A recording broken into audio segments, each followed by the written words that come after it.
Yo, yo, yo. What's going on? It's Terrell, Hall of Fame, D-Line, TBKC, all this other great, wonderful shit. Man, hopefully y'all having a great day. The baby head butted me in the mouth this morning, so I'm working with half a tongue. You know, I bit the hell out of my tongue. He wins that battle. But, this video, let's get to the point, is about breathing. Not just breathing, but we're talking about the heart. Yes, I've made other videos about this, but this is more towards the genetic part of it. I've had a question where many people ask me about if you should breed a dog that has any signs of heart issues. And I know some of y'all are going to be in the uproar. Oh, why would you ask such a crazy question? But this is it.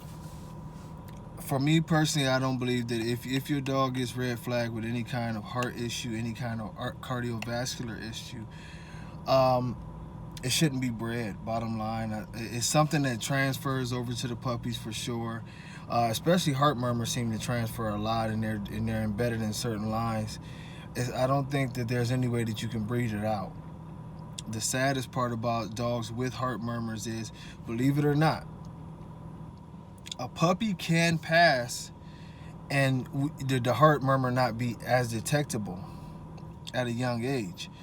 And the condition can get worse as the dog gets older. So sometimes we have seen that. Somebody asked me that recently. Could it happen that a dog passes a physical as a puppy and the heart condition comes along as they get older? Absolutely, it can. I've seen it happen. You know, I've had a dog that, from another breed that I had as a puppy, and when I got him in, he passed everything, and he really started showing heart issues closer to a little after a year old, and he was always big and healthy, and I was surprised because I was like, maybe it's heartworms, but I was surprised where the doctor said it's actually a murmur, and it may have always been there, but it was so hard, it was so light, it was very hard to detect. But as he grew into a bigger issue.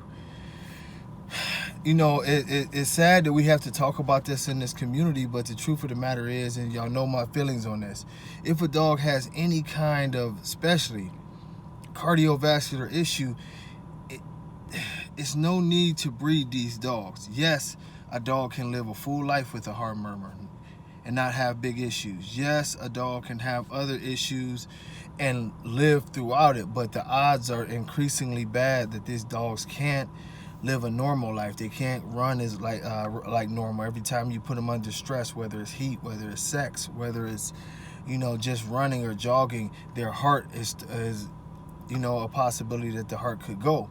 We have to understand this. If we're going to make better dogs, we can't think that we can get by on breeding dogs that have these issues.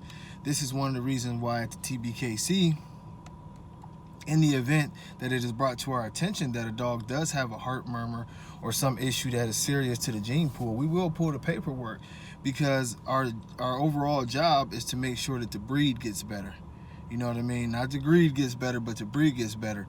And in most breeds, when you talk to people, this is totally unacceptable to even go that route anyway. But our community, there's questions about it, and I'm just telling you, I know I'm dragging on this video, but it's very, very simple. Any kind of heart, any kind of cardio issues, any kind of abnormalities with the basic function of the dog living, and that's, heart and lungs and, kidneys, you can't live without them, So if these things are any kind of issues, be responsible, remove that not only from your yard, but from the breed's gene pool, and let us help, push forward and make these dogs better, man. It's sad that we've come to this point that we have to discuss these things, but we do.